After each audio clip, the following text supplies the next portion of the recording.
What's the story of this iconic artwork for ABBA's third album, simply called ABBA? What happened to that car and where is this hotel? Let's find out in today's episode, where we take an in-depth look at the history and making of this iconic album's artwork. Come with me to 1975.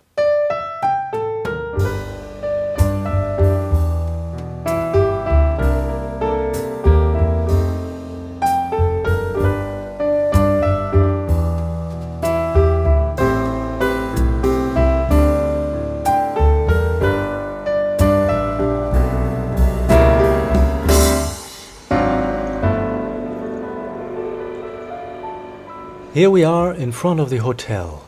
ABBA took the photograph inside this hotel. The photo was used on the backside of their third album, ABBA, in 1975.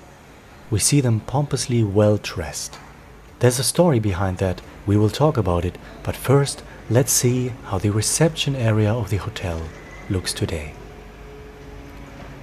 This hotel was called Castle Hotel back in the day. Today it's called Hotel Riddargatan, the name of the street. But how much has really changed? Let's go inside.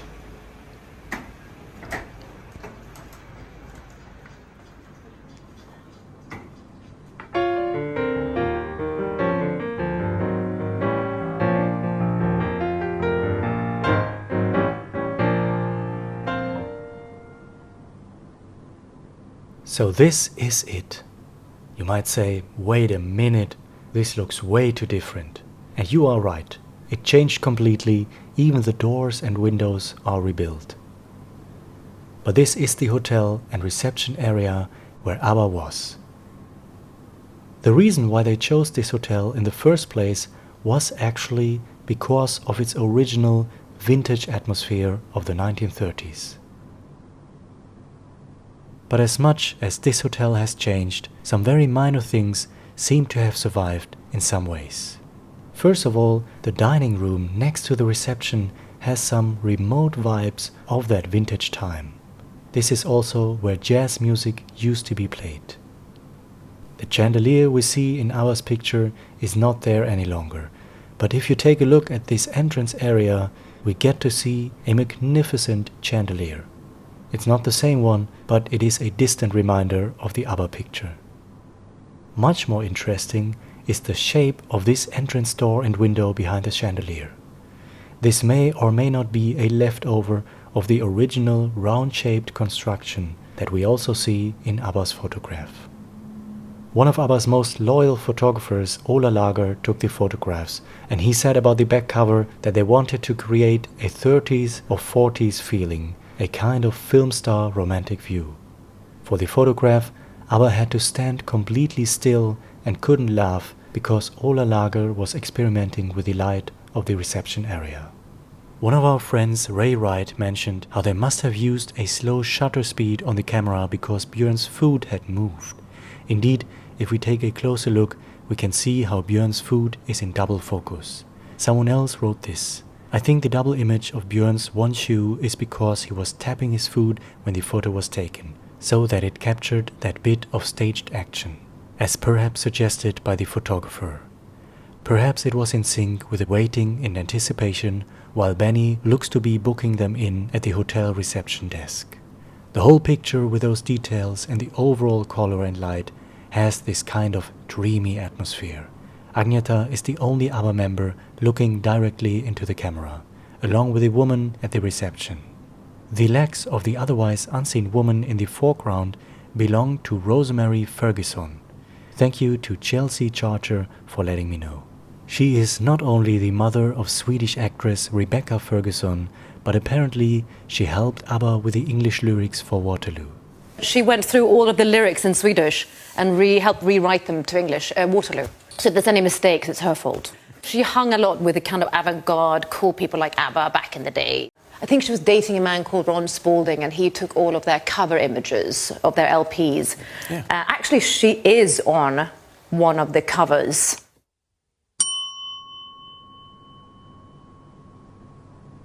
The staff of this hotel was so nice and allowed me to film for this video.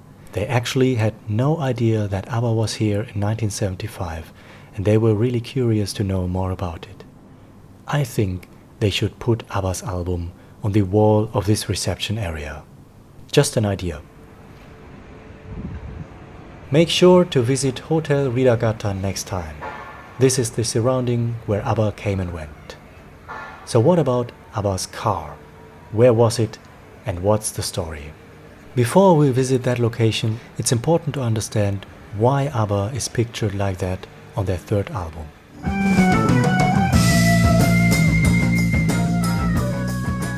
The cultural climate in Sweden at the time in regards to ABBA was actually quite averse, if not even hostile. There was a dominant musical movement in Sweden called prog, which means progressivism, the progress to improve civilization. This left-wing movement was political and anti-commercial. The political message was important, not so much the music. Basically, all the complete opposite of ABBA, for which they were criticized in Sweden. That being said, there were of course many Swedish people who were very fond of ABBA. So the cover for ABBA's third album became an ironic comment to that criticism of the prog movement. Here they were, all dressed up, sitting in a limousine, drinking champagne, surrounded by fans, and on the reverse, pompously staged in a classy hotel environment. ABBA was far away from actually living a life in luxury. They were approachable and family-oriented. And yet, depicting this luxurious life of superstars was considered provocative back then in Sweden's cultural climate, and many didn't even get the irony of the cover. In the very same year, the Swedish prog group Peps Blodsband released their second album, translated as High Standards, and made a parody of ABBA's irony. Jammed in the backseat of a Volkswagen and looking more like hobos that drink coffee out of a thermos bottle, dressed in jeans and shorts. Ironically, this photo was taken by Bengt H. Malmqvist, one of ABBA's exclusive photographers, and the layout was designed by Peter Viking. Both of them actually created the artwork for ABBA's first album, Ring Ring. So now, we have this ironic comment from ABBA for their third album cover. It's also interesting that this and the backside in the hotel make it one of the very few ABBA albums that show ABBA with other people. The only other album is, of course, Super Trooper and basically Waterloo, where we see Napoleon, at least from behind. On the front cover for ABBA, only Björn and Benny look directly into the camera, along with the person in the back. So let's go back to the actual shooting day of this famous artwork and explore more about the creation of this picture and the history of that car.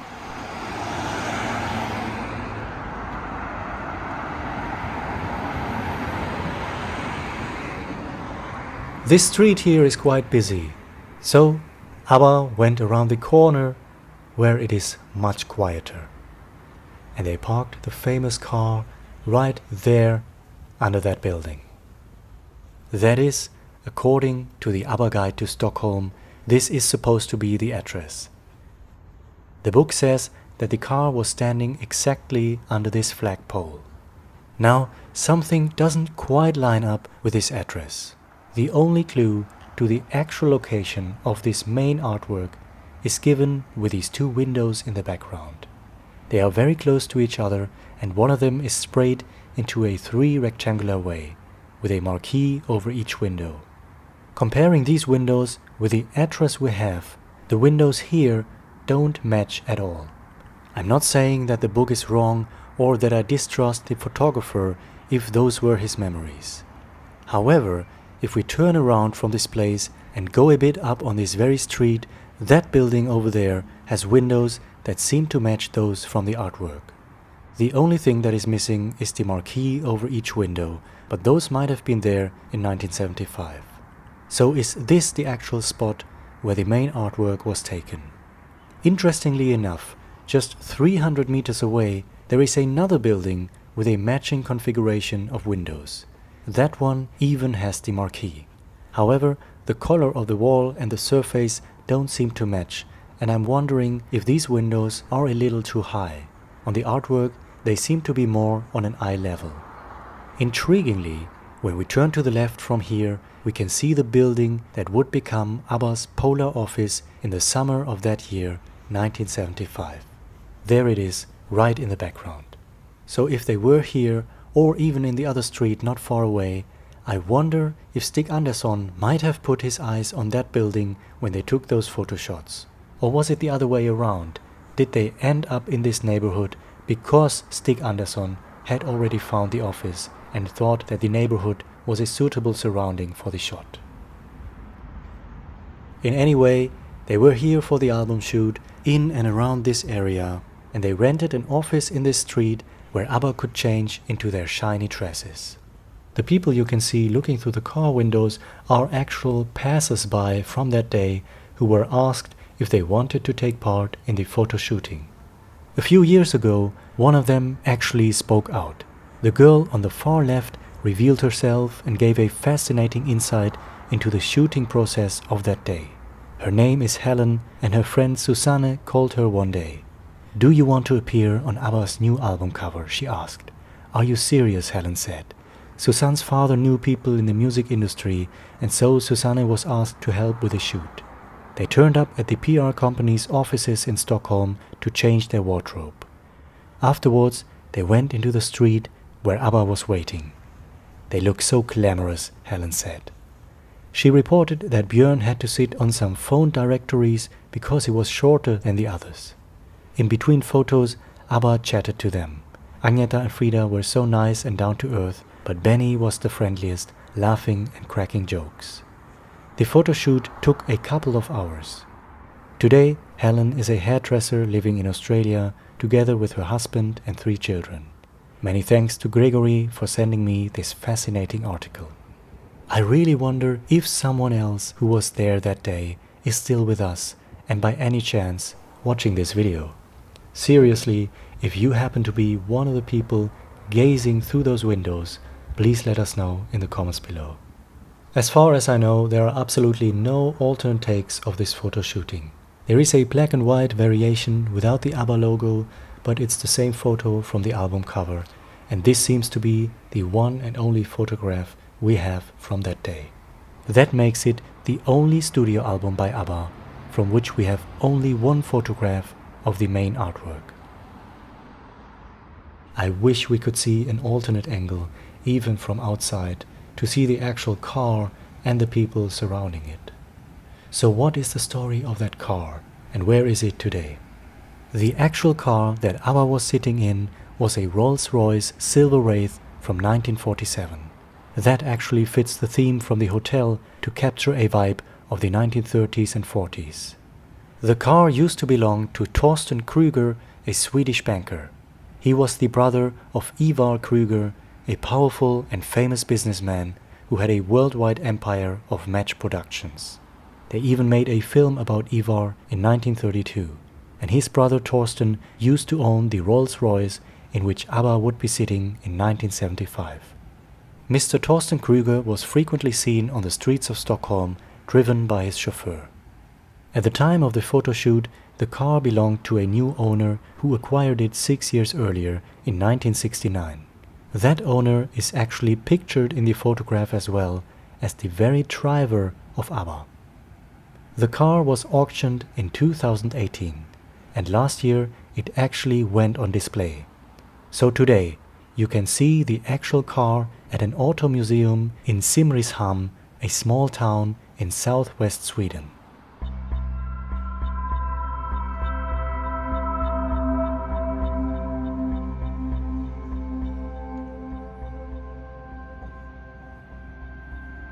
Let's have a look into the inside of the actual car. Here we are. We can see the round shapes of the windows, the leather seats, and we can even recognize this cord, which we also see in ABBA's photo. I wonder if they shot the photograph inside the car on the same day as the back photo in the hotel. Did they drive from here to the hotel, maybe even in the Rolls-Royce? If we compare the clothes in both pictures, it's hard to tell if the lady's wardrobe is exactly the same. At least Agneta shows her legs in the front cover, and Frida has at least an additional fur coat. Björn and Benny seem to wear the exact same costume. Benny even has the identical tie. These questions, especially of the exact spot of this main artwork, perhaps remain open for now. But it is fascinating to find these little clues and to see how it's all connected, to understand how it all went. I hope you enjoyed this journey back in time, back to those original shooting locations and diving deep into the stories of the hotel and the car on ABBA's eponymous album from 1975.